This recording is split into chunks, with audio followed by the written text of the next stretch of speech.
Well, the president of the Independent Contractors and Business Association is dropping his bid to seek the leadership of the BC Conservative Party. Chris Gardner announced his decision last week. The reason he gave us has nothing to do with politics or the party. Instead, it's to do with a personal matter.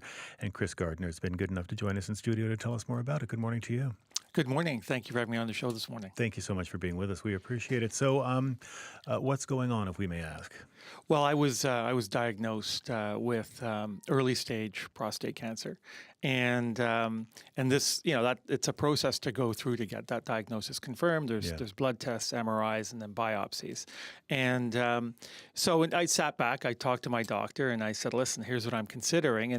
And he said, "Well, this is going to have an impact on your health."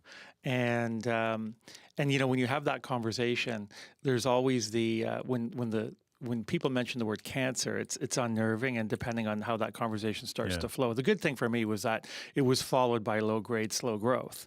But what comes with that is monitoring, managing your stress is a big part of that. Yeah, and I imagine you've probably you know people who are obviously in politics, and you know the kind of life one leads, especially as the leader of a party.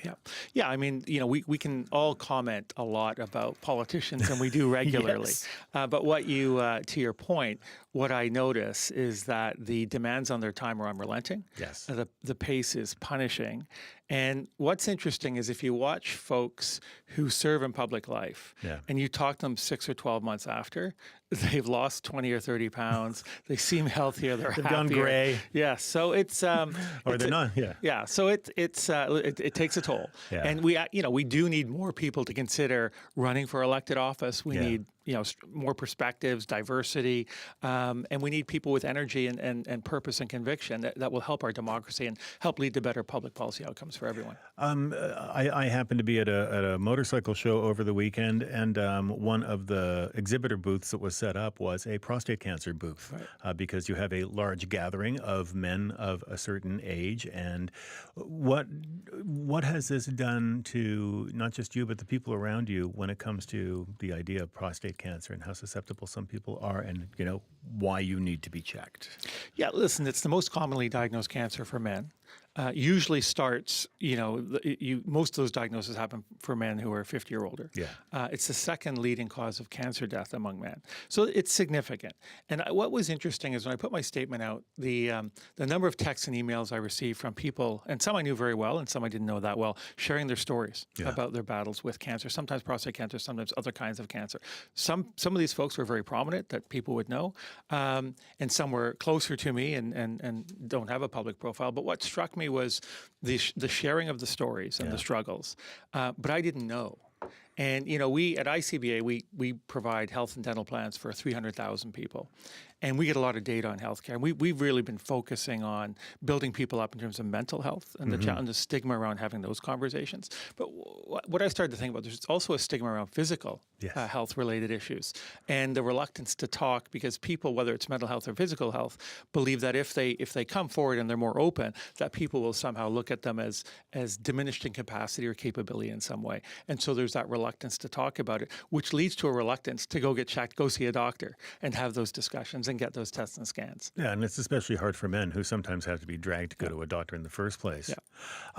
And did you, I guess, in those conversations, what did people tell you about, their own experiences as they went through this? Well, I think, the interesting, I guess, the overall theme is that I'm not alone, and nobody's alone. Yeah. And I think what's interesting is that you don't know you're alone. You tend to think about yourself as you go through life as a little bit of an island. You have your family and your friends. Sure. But when adversity strikes, you tend to sort of, go inward and think that you're the only person experiencing whatever it is, whether it's mental health, physical health, or something else that's happening in your life. But nothing could be further from the truth. Yeah. And so I think having those discussions, the responses I got in terms of support were incredible and very moving and greatly appreciated. So I think the lesson, there are two key takeaways are see your doctor regularly and get the tests and scans they recommend, and be more open about having conversations with family, friends, and colleagues, and just saying, how many, to your point, in construction, if you go into a construction job site, about 90% of the workers are men. Yeah. And they tend to be focused on delivering to a schedule, meeting timelines. And so when things happen, whether it's mental health related or physical health related, it's always push it off. We can deal with it later. Just work through the pain. Yeah. And that ultimately that can be very devastating, because you put it off until you no longer can. And those conversations, then you may have less time to plan and have options for treatment. So early. Be more open about discussions around health with family, friends, colleagues, and see a doctor regularly. And so what does it mean for you to have to drop out of the Conservative Party leadership? Because I would suspect that you would have, had a fairly good chance considering what you do for a living.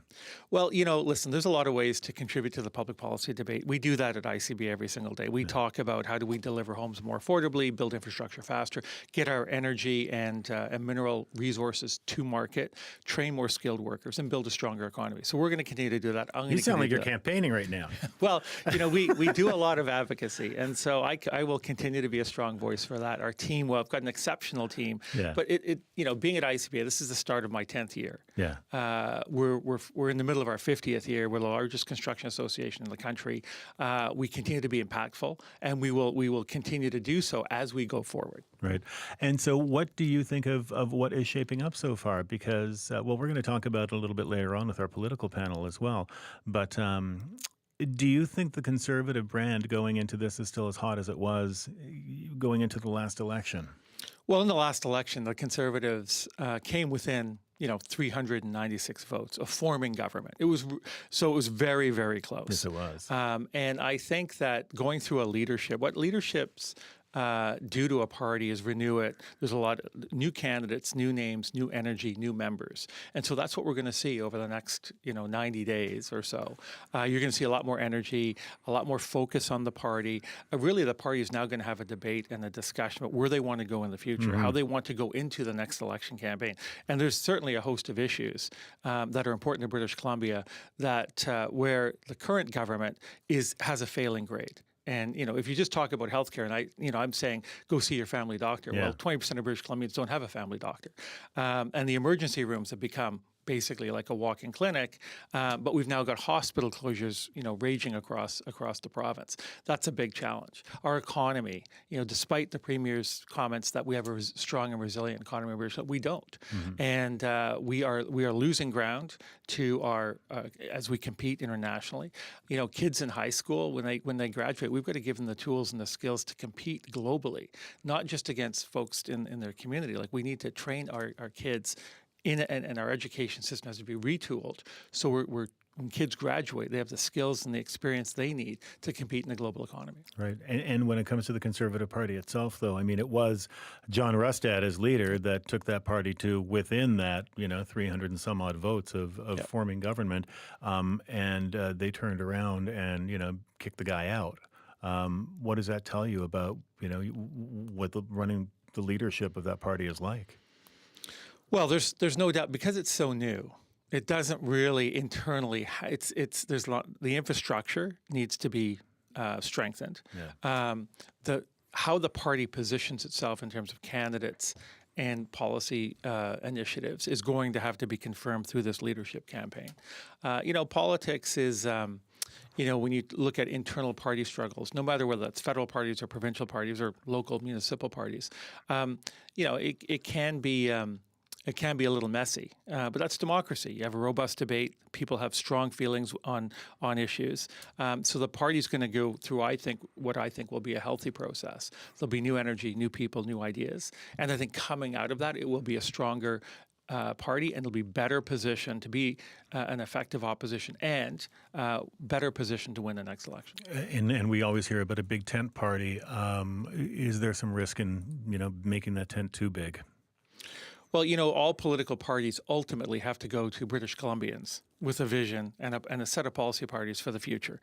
And so, it's one thing to have an internal party competition like the Conservatives are going to go through. But at the end of the day, whoever wins the leadership has to go to British Columbians and say, here's my vision for British Columbia for a better future, to build BC in a different way. Yeah. And they're going to need to win a government to be able to implement any of their policies.